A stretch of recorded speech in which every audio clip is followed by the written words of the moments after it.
الرحمن الرحیم نحمده ونستعینه ونستغفره ونصلی ونسلم علی رسوله الکریم اما بعد فاعوذ باللہ من الشیطان الرجیم بسم اللہ الرحمن الرحیم والذی جاء بالصدق وصدق به اولئک هم المتقون صدق اللہ العلی العظیم۔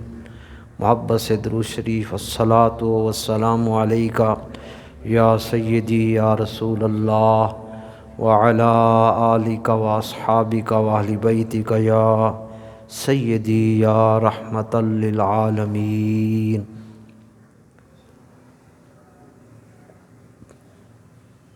قرآن کریم کی سورہ زمر کی آیہ مبارکہ تلاوت کی ہے، اور آج کی گفتگو کا اہم موضوع ہے صدیق اکبر کی شان اور علی المرتضیٰ کی زبان، یہ عنوان ہے۔ اور اس موضوع کی وجہ یہ کتاب بنی جو میرے پاس لائی گئی، یار غار شان یار غار بزبان حیدر کرار۔ سو اس مناسبت سے اس پوری کتاب کا چند باتیں آپ تک پہنچانا مقصود ہیں۔ یہ کتاب حضرت علامہ محمد شہزاد مجدی زیدہ مجدہ نے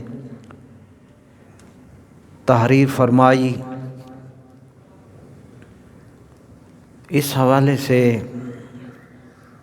ہم اس موضوع پر گفتگو کر رہے ہیں، صدیق اکبر کی شان اور علی المرتضیٰ کی زبان۔ اس میں سب سے پہلے یہ حدیث پاک ہے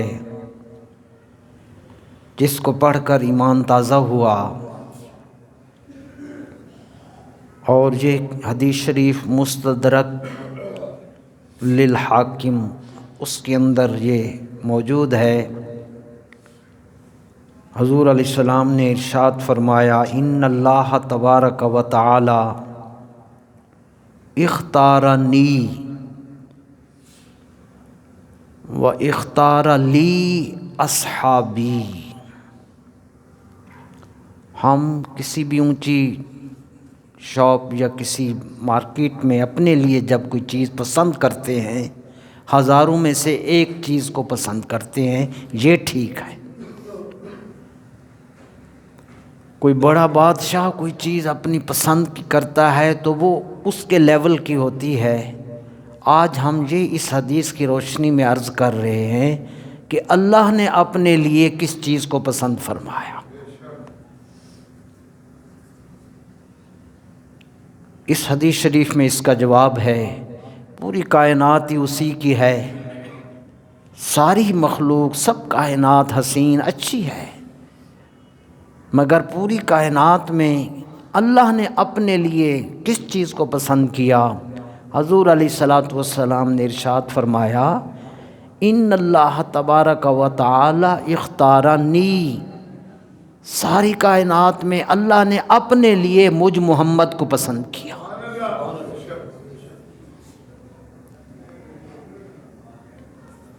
مجھے میرا انتخاب فرمایا، مجھے چنا، پسند کیا۔ ایک جملہ۔ دوسرا اگلا جملہ اس سے بھی کمال کا ہے، حضور کے لیے کیا پسند کیا؟ تو وہ بھی حضور نے خود فرمایا کہ اپنے لیے تو مجھے پسند کر لیا اور میرے لیے میرے صحابہ کو پسند کر لیا۔ حضور اس کا انتخاب اور صحابہ حضور کا انتخاب اور پسند، ایک بات۔ دوسری تو سب صحابہ حضور کی پسند ہیں، حضور کے لیے اللہ نے منتخب کیے، جس طرح چاند کے لیے ستاروں کا انتخاب ہوتا ہے۔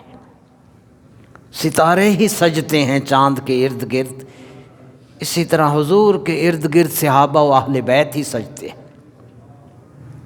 پھر اس کے بعد دوسرا نقطہ یہ ہے کہ تمام صحابہ کرام میں انبیاء علیہم السلام کے بعد سب سے اونچا مرتبہ حضرت سیدنا صدیق اکبر رضی اللہ عنہ کا ہے۔ اس نقطہ پر، عقیدہ پر بہت سے قرآن اور حدیث کے دلائل بھی ہیں، اور پوری امت کا اجماع بھی اسی پر ہے کہ انبیاء علیہم السلام کے بعد امت میں اونچا مقام سب سے حضرت سیدنا صدیق اکبر رضی اللہ تعالی عنہ کا ہے۔ اب یہ باتیں ہم کہیں گے تو وہ ہمارے حوالے سے ہوگا، مگر میں آج سیدنا علی کرم اللہ وجہ الکریم کی کہ جس میں حضرت علی رضی اللہ تعالی عنہ نے حضرت صدیق اکبر رضی اللہ تعالی عنہ کی شان بیان کی۔ حضرت علی رضی اللہ عنہ فرماتے ہیں کہ نبی علیہ السلام نے ارشاد فرمایا، میں نے حضرت جبرائیل سے پوچھا میرے ساتھ کون ہجرت کرے گا؟ حضرت جبرائیل امین علیہ السلام نے عرض کیا، حضور آپ کے ساتھ ہجرت ابو بکر صدیق فرمائے گا۔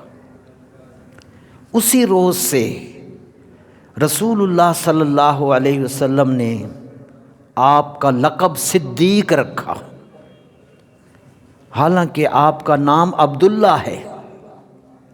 حضرت ابو بکر صدیق کا نام عبداللہ ہے، ابو بکر کنیت ہے، صدیق آپ کا لقب ہے۔ ایک نقطہ سیدنا علی رضی اللہ عنہ نے یہ ارشاد فرمایا۔ پھر آگے حضرت علی رضی اللہ تعالی عنہ نے سورہ زمر کی آیت نمبر 33 اللہ نے فرمایا، والذی جاء بالصدق، اور وہ ہستی جو یہ سچ لے کر آئی، وصدق بہ، اور جنہوں نے اس کی تصدیق کی، اولئک ھم المتقون، یہی لوگ ہیں جو پرہیزگار ہیں، اللہ کے مقرب ہیں۔ اس آیت کے حوالے سے سیدنا علی رضی اللہ تعالی عنہ فرماتے ہیں کہ جو سچ لے کر آئے اس سے مراد نبی کریم ہیں، اور جنہوں نے اس سچ کی تصدیق کی اس سے مراد صدیق اکبر رضی اللہ تعالی عنہ۔ اولین طور پر صدیق اکبر نے تصدیق کی تھی۔ یہ دوسرا نقطہ تھا۔ اب میں تیسرا نقطے کی طرف آ رہا ہوں۔ سیدنا علی رضی اللہ عنہ نے لوگوں کو خطبہ دیا اور پوچھا، لوگوں مجھے تم بتاؤ کہ لوگوں میں بہادر کون ہے؟ لوگوں میں بہادر کون ہے؟ لوگوں نے کہا، یا امیر المومنین آپ۔ اللہ اکبر، سب سے بہادر آپ ہیں۔ آگے جو الفاظ ہیں اس میں آپ نے اپنی نفی فرمائی۔ دوبارہ پوچھا، لوگوں میں کون بہادر ہیں سب سے؟ لوگوں نے کہا ہمیں معلوم نہیں۔ تو پھر سیدنا علی کرم اللہ وجہ الکریم نے فرمایا، سب سے بہادر حضرت ابو بکر ہیں۔ کون کہہ رہے ہیں؟ شیر خدا۔ آگے سمجھایا لوگوں کو، فرمایا غزوہ بدر کے دن ہم نے رسول اللہ صلی اللہ علیہ وسلم کے لیے ایک محفوظ مقام، چھپر، کیبن، اونچی جگہ ہم نے بنایا مقام، تاکہ حضور علیہ الصلوۃ والسلام وہاں تشریف فرما ہوں۔ بدر کے میدان میں محفوظ مقام بنایا۔ جب مقام بن گیا پھر ہم نے کہا، حضور کے ساتھ کون ہوگا؟ تاکہ کوئی مشرک حضور پر حملہ آور نہ ہو۔ حضرت علی المرتضیٰ رضی اللہ تعالیٰ عنہ فرماتے ہیں کہ اس لمحے سوائے صدیق کے اور کوئی آگے نہ بڑھا، تلوار لے کر کھڑے ہو گئے۔ پھر کیا تھا کہ جو بھی مشرک حضور علیہ الصلاۃ والسلام پر، ان کے لفظ ہیں حضرت علی رضی اللہ عنہ کی کہ فواللہ ما دنا منہ احد الا ابو بکر، جب ہم نے ساری جماعت صحابہ سے کہا حضور کے ساتھ کون ہوں گے، کون کھڑے ہوں گے، فرماتے ہیں اللہ کی قسم سوائے ابو بکر کے اور کوئی نہ تھا۔ وہ آپ کے ساتھ ننگی تلوار لے کر کھڑے ہوئے، اور جو بھی مشرک حضور کی طرف بڑھتا صدیق اس پر ٹوٹتے۔ یہ علی المرتضیٰ رضی اللہ عنہ فرما رہے ہیں۔ اللہ اکبر۔ 3 نقطے نیکسٹ۔ اللہ تو اس لیے فرمایا حضرت ابو بکر صدیق اشجع الناس، سب لوگوں سے زیادہ بہادر ہیں۔ چوتھا نقطہ، یہ حضرت علی رضی اللہ عنہ نے، یہاں یہ موجود ہے میرے پاس ریفرنس ہے، حضرت علی رضی اللہ عنہ نے فرمایا کہ میرے باپ ابو طالب کی وفات کو 3 دن گزرے تھے، قریش جمع ہو گئے رسول اللہ صلی اللہ علیہ وسلم پر حملہ کرنے کے لیے۔ ظاہر ہے رکاوٹ ہٹ گئی نا بیچ میں۔ حضرت ابو طالب وصال فرما گئے تو قریش سب جمع ہو گئے۔ حضور علیہ الصلاۃ والسلام کو شہید کرنے کے لیے سب کافر قریش جمع ہوئے، ارادہ قتل سے جمع ہوئے۔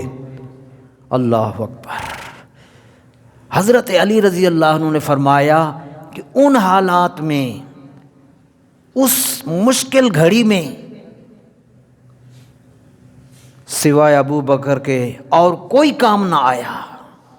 صدیق اکبر تنہا اٹھے، اللہ اکبر، تنہا صدیق اکبر مقابلہ کے لیے آئے اور کوشش کرتے جاتے تھے، کافروں کے مجمع کو، گیدرنگ کو ہٹاتے جاتے تھے، اور فرماتے تھے اتقتلون رجلا ان یقول ربی اللہ وقد جاءکم بالبینات، تم ایسے شخص کو قتل کرتے ہو جو کہتا ہے میرا رب اللہ ہے، اور وہ تمہارے پاس روشن دلیلیں لے کر آیا ہے۔ صدیق اکبر اٹھے، بدر میں وہی، غار میں وہی، اس مشکل گھڑی میں سارے کافر جمع ہو کے جب آئے، صدیق کھڑے ہوئے رضی اللہ تعالی، سب سے بہادر۔ اللہ اکبر۔ چوتھا نقطہ میں آپ کو جو بتا رہا ہوں، یہ حضرت علی رضی اللہ عنہ کے ارشادات۔ فرمائے ہر کار خیر میں، کوئی بھی نیکی کا کام جب بھی ہوتا، ہم میں صحابہ میں، اب وہ نیکی کے کام بہت سے ہیں، آپ سب جانتے ہیں۔ فرمایا حضرت علی رضی اللہ عنہ فرماتے ہیں، صدیق اکبر آگے ہوتے، جملہ آپ سنیے، آپ حضرت علی رضی اللہ عنہ فرماتے ہیں اس اللہ کی قسم جس کے قبضہ میں مجھ علی کی جان ہے، ہم نے کسی بھی کار خیر کا جب ارادہ کرتے تھے پتہ چلتا تھا صدیق پہلے ہی کر چکے ہیں، وہ پہلے کر چکے ہوتے تھے۔ تو ہر کار خیر میں صدیق آگے، بہادری میں آگے، کار خیر میں بھی سب سے آگے۔ چوتھا پوائنٹ مکمل، یہ مجمع الزوائد کتاب المناقب میں یہ روایت موجود ہے۔ اللہ اکبر۔ پھر حضرت علی رضی اللہ عنہ سے پوچھا گیا کہ رسول اللہ کے بعد سب سے افضل کون؟ سبحان اللہ۔ علی المرتضیٰ رضی اللہ تعالیٰ عنہ نے جب یہ سوال ہوا ان سے، تو حضرت علی رضی اللہ عنہ فرمایا ابو بکر صدیق رضی اللہ عنہ۔ وجہ بتائی، فرمایا کہ اس لیے کہ رسول اللہ صلی اللہ علیہ وسلم نے ہجرت کے وقت سوائے ابو بکر کے کسی سے مدد نہ لی، وہ سب سے افضل ہے۔ چھٹا پوائنٹ، اللہ اکبر، پھر فرما حضور علیہ الصلوۃ والسلام کی موجودگی میں رسول اللہ کے مصلی پر، حضور کی موجودگی میں رسول اللہ کے مصلی پر امامت کا اعزاز صدیق اکبر کو ملا۔ حضور کی موجودگی میں، حیات میں۔ یہ بھی حضرت علی رضی اللہ عنہ سے سنیے۔ حضرت علی رضی اللہ عنہ فرماتے ہیں، اللہ کی قسم کھا کر حضرت علی رضی اللہ عنہ نے فرمایا کہ حضور کی وفات اچانک نہ ہوئی تھی،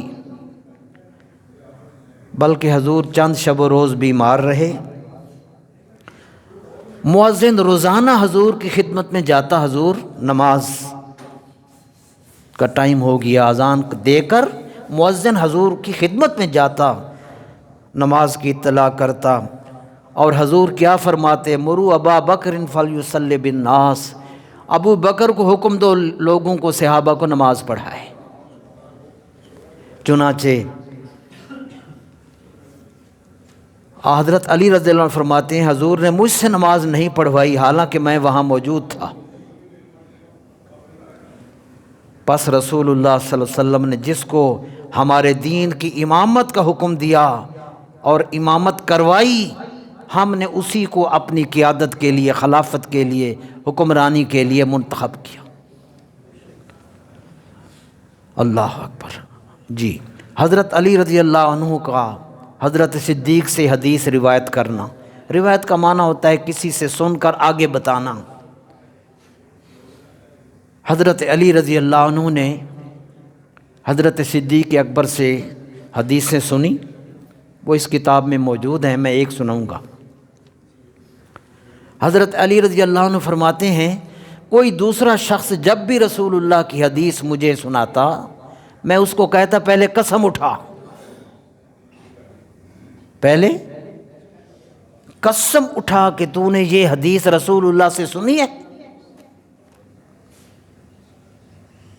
جب وہ قسم اٹھاتا پھر میں اس کی حدیث کو، رسول اللہ کے فرمان کو قبول کرتا۔ اللہ اکبر۔ لیکن فرمایا ابو بکر نے جب مجھ سے حدیث بیان کی، میں کیا قسم لیتا، ابو بکر تو خود ہی سچے تھے، کوئی قسم نہ لی ان سے، بس میں نے جب سنی قسم کی ضرورت نہ رہی۔ یہ حضرت علی رضی اللہ عنہ کا قول ہے۔ اللہ اکبر۔ اب ایک حدیث شریف جو حضرت علی رضی اللہ عنہ نے رسول اللہ صلی اللہ علیہ وسلم کی حدیث ابو بکر صدیق سے روایت کی۔ حضور کا جب وصال ہوا، حضور کو کہاں دفن کیا فرمایا کیا جائے، حضور کی جائے تدفین، قابل توجہ نکتہ ہے میرے برادران۔ دفن کے بارے میں بعض صحابہ نے جنت البقیع کی رائے دی، بعض نے موضع جنائز اس کی جگہ تھی اس کا مشورہ دیا، وہاں حضور کو کی تدفین کی جائے۔ بعض نے صحابہ کے قبرستان میں مشورہ دیا، وہاں حضور کی تدفین کی جائے۔ ہم صحابہ باتیں کر رہے تھے، مشورے دے رہے تھے کہ سرکار کے مزار پاک کہاں بنایا جائے۔ فرمایا اسی دوران ابو بکر صدیق آئے رضی اللہ تعالیٰ عنہ، یہ حضرت علی رضی اللہ عنہ فرماتے ہیں، فرمایا ہٹ جاؤ، نبی صلی اللہ علیہ وسلم کے سامنے حضور موجود ہوں یا وصال فرمائیں، اونچی آواز سے بات نہیں کرتے، ادب سکھایا۔ حضرت علی رضی اللہ تعالیٰ عنہ نے فرمایا کہ ابو بکر اپنے معمولات میں قابل اعتماد ہیں، ہم چونکہ مشورہ کر رہے تھے کہ حضور صلی اللہ علیہ وسلم کی تدفین کہاں ہو۔ صدیق اکبر رضی اللہ عنہ نے فرمایا رسول اللہ نے مجھے وصیت کی تھی کہ جس جگہ نبی کا وصال ہوتا ہے اس کو وہیں دفن کیا جاتا ہے۔ صدیق، یہ روایت علی المرتضیٰ نے صدیق سے بیان کی رضی اللہ عنہ۔ اب حضرت ابو بکر اور حضرت عمر سے حضرت علی رضی اللہ عنہ کو کتنی محبت تھی، بہت بڑی بات ہے۔ یہ کنز الاموال میں یہ حضرت علی رضی اللہ عنہ کی روایت موجود ہے کہ ابو بکر، عمر اور خلفاء اور صحابہ کی شان میں گستاخی کوئی اگر کرتا ہے، حضرت علی اس کے بارے میں کیا کہتے ہیں؟ یہ حضرت علی فرماتے ہیں رضی اللہ عنہ لازمن کا شیر خدا ہیں۔ اللہ اکبر۔ حضور نے فرمایا انا دار الحکمت وعلی بابھا، میں علم کا گھر ہوں، علی اس کے دروازے ہیں۔ حضرت علی رضی اللہ عنہ فرماتے ہیں کہ کوئی شخص جو ابو بکر و عمر رضی اللہ عنہ کی وہ گالی دے اور ان کی شان میں گستاخی کرے، حضرت علی رضی اللہ عنہ فرماتے ہیں میں نہیں سمجھتا کہ اسے کبھی بھی توبہ کی توفیق نصیب ہو۔ اس شخص سے توبہ کی توفیق ختم کر دی جاتی ہے جس کی زبان سے ان صحابہ اور خصوصاً خلفاء کی شان میں گستاخی۔ یہ حضرت علی رضی اللہ عنہ نے فرمایا، توبہ کی توفیق اس سے چھین لی جاتی ہے، وہ مرتے دم تک بغیر توبہ کے مر جاتا ہے۔ اور اللہ نے فرمایا وَمَن لَّمْ يَتُبْ فَأُولَٰئِكَ هُمُ الظَّالِمُونَ، جس کو توبہ نہ ملی وہ ظالم ہے۔ آگے اب میں آخری بات کر رہا ہوں، یہ 11 کتابوں کے اندر موجود ہے، تمام تفصیلی حوالہ جات اس کتاب میں 11 میں نے کاؤنٹ کی، مستند کتب میں یہ حدیث حضرت علی رضی اللہ عنہ کی روایت موجود ہے۔ یہ فتویٰ ہے حضرت علی رضی اللہ عنہ کا فتویٰ۔ ہم 1500 برس بعد لڑ رہے ہیں، ان سازشوں کے تحت ہمیں ڈیوائیڈ کر دیا گیا، یہ آپس میں مرتے رہیں، لڑتے رہیں، خود ہی ایک دوسرے کو کاٹتے رہیں، وہ اس کی طرف نہ جائے جو اس کی طرف نہ جائے، وہ اس کے امام کو برا کہے، وہ اس کے امام کو برا کہے، ہم آرام سے بیٹھ کر ان کا تماشا بھی دیکھیں اور ان کی قسمتوں کے فیصلے ہم کرتے رہیں۔ یہی ہو رہا ہے، ہماری ساری توانائیاں ایک دوسرے پر چھریاں پھیرنے میں گزر رہی ہیں۔ حضرت علی رضی اللہ عنہ کا فتویٰ 11 کتابوں میں موجود، یاد کر کے جائیں۔ عربی میں پڑھ رہا ہوں، یہ آپ کا قول ہے، سٹیٹمنٹ ہے۔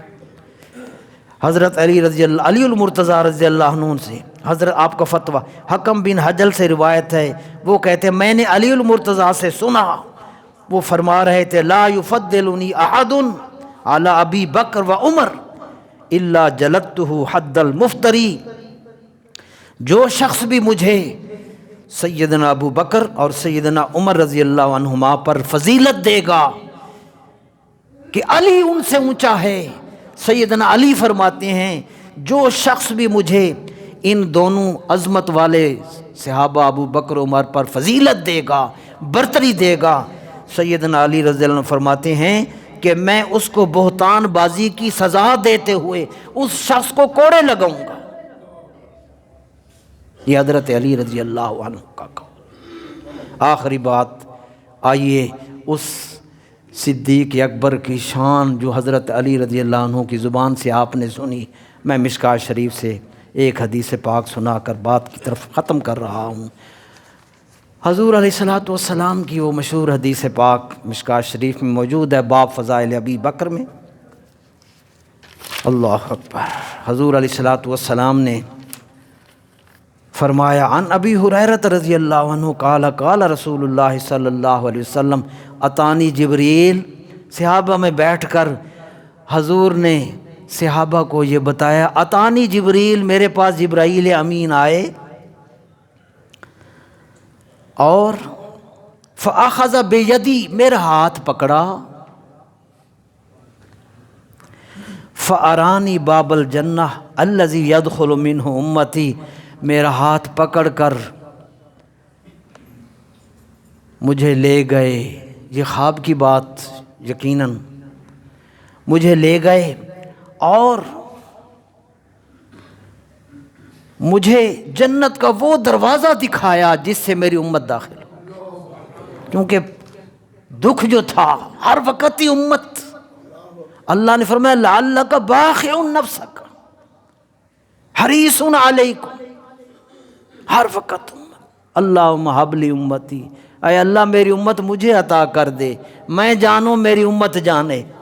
کیا بات، یہ نہیں کہ بخش دے، میرے استاد سعیدی صاحب نے فرمایا ہب لی امتی، میری امت، یہ آخری لفظ تھے حضور کے وصال کے بعد، جب کان لگایا وصال کے بعد تو زبان نبوی سے یہ لفظ ادا ہو رہے تھے، اللہم ہب لی امتی، اے اللہ میری امت مجھے عطا کر۔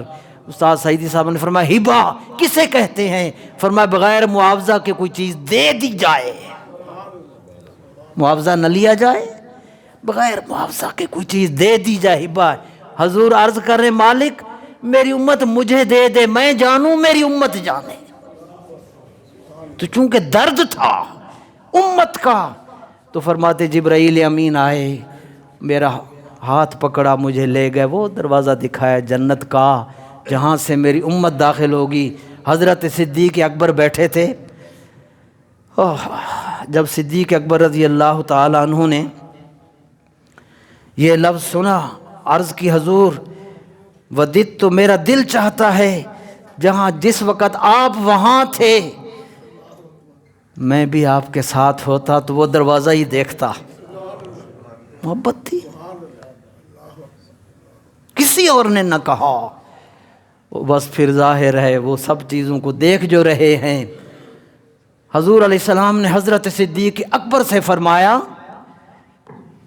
اللہ اکبر، اما انک یا ابو بکر اول من یدخل الجنت من امتی، ابو بکر تو جنت کو کیا، تیری شان ہی اتنی اونچی ہے، قیامت کے دن جس وقت میری امت کی باری آئے گی، امت مصطفیٰ جنت میں جب داخل ہونے لگے گی،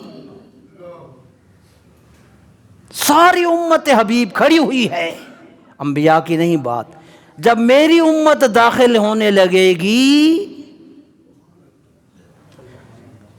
سب منتظر۔ حضور نے فرمایا اللہ کا حکم ہوگا حضور کی امت میں پہلا داخلہ ابو بکر صدیق کا ہوگا، اول، سب سے پہلے تجھے جنت میں داخل کیا جائے۔ یہ عظمتیں ہیں ان پیاروں کی، اور حضرت علی المرتضیٰ رضی اللہ عنہ فرمایا جو ابو بکر عمر سے محبت کرے گا انہی کے ساتھ ہوگا۔ آخری اب ہم مسئلہ بتا رہے ہیں کپڑے پاک کیسے ضروری ہیں، کیونکہ نماز تب ہوتی ہے جب وضو کے ساتھ جسم سارا پاک ہو، سب سے اہم کپڑے پاک ہو۔ وجہ یہ ہے کہ جس کی بارگاہ میں آنا ہے وہ سب سے پاک ہے، پاک والوں کو پاک پسند کرتا ہے۔ جو جس قدر پاک ہوگا، ان اللہ یحب التوابین ویحب المتطہرین۔ مسجد قباء کے صحابہ کی شان میں آیت اتری، اللہ محبت کرتا ہے۔ حضور نے پوچھا تمہاری شان میں یہ آیت اتری ہے، تم طہارت کے حوالے سے کون سا عمل کرتے ہو؟ تو وہ خوب طریقے سے استنجا کرتے تھے، اچھی طرح صفائی کرتے تھے، پہلے ڈھیلے سے پھر پانی سے۔ اللہ نے فرمایا اتنی طہارت صاف ہو کر جسم لے کر آنے والوں سے اللہ بہت ہی محبت فرماتا ہے۔ تو کپڑے پاک کیسے ہوں؟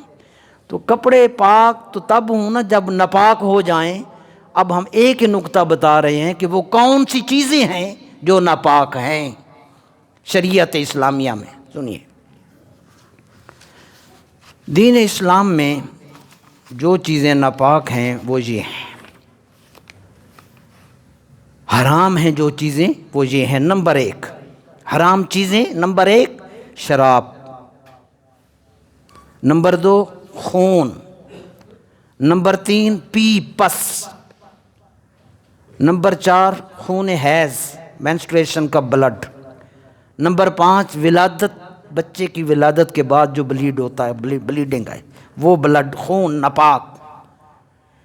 نمبر 6 پیشاب، نمبر 7 پاخانہ، نمبر 8 جانوروں کا گوبر، نمبر 9 بچے کا پیشاب اور قے۔ عموماً کہتے ہیں بچے کی پیشاب دی تو خیر رہ گی، وہ دودھ نہیں، وہ بھی ناپاک۔ تو یہ چیزیں ناپاک ہیں۔